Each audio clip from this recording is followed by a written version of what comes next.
Hello guys, welcome back to another FIFA 22 video. Almost said FIFA 21 there, but this is another FIFA 22 custom tactics video, and today I'm going to be showing you the 5-4-1 custom tactics and player instructions. So those of you may be sort of unaware what the 5-4-1 is, because it's a new formation that's been added to FIFA 22, and you can see it here on the screen. I had to give this a go. I've given all the new formations a go now, and this is actually a very good formation. I was very surprised by the shape of it, actually how well it does work in game. And I did mess around with the custom tactics for quite a while, trying to get good ones, and these do seem to work very well. So they may be still very work in progress. If you feel like they're not working for you, let me know in the comments at what can be done better, and I'll try and make an updated version later. So I'm going to get down to the tactics. I don't want to waste any of your time. So the defensive start, we're going to be using press after possession loss. The reason for this is because 5 at the backs work really well with the press after possession loss, especially in past FIFAs, and that's actually carried over to this FIFA, especially well, seeing how sort of different the pace is on this FIFA. You may have noticed defenders do feel faster this FIFA and attackers do feel slower, which makes a big difference in defending, and using a press really helps.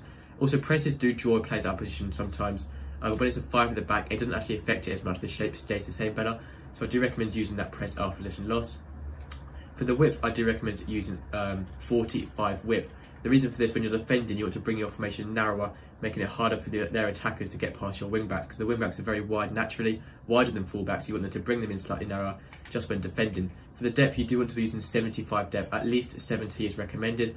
Anywhere from I think 70 to maybe even 90 is what I recommend. Personally, I think 75, maybe about 77 is actually the sweet spot. It is much better now. You can change the depth up to 100 rather than just up to 10, and this does seem to work really well.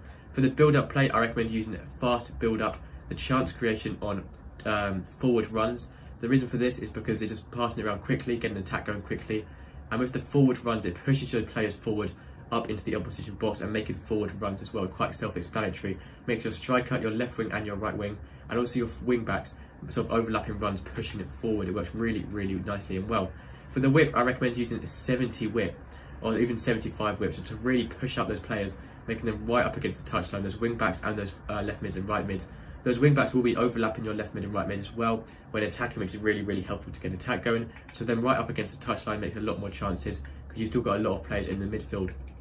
Players in box on 6 to push players forward, corners on 3 and free kicks on 2. Player instructions, your striker, you want balanced width, so he has more room to roam around up the top.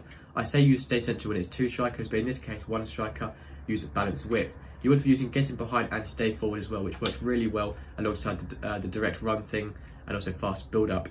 For your left mid and right mid, for these, just leave completely default. There's no point changing these. I just leave them default. It does mess them up a bit if you change them. 2 centre mids, the exact same. You don't want to change custom tactics too much. It just messes their positions up. Leave them the same. You can use cover centre and then leave the rest default.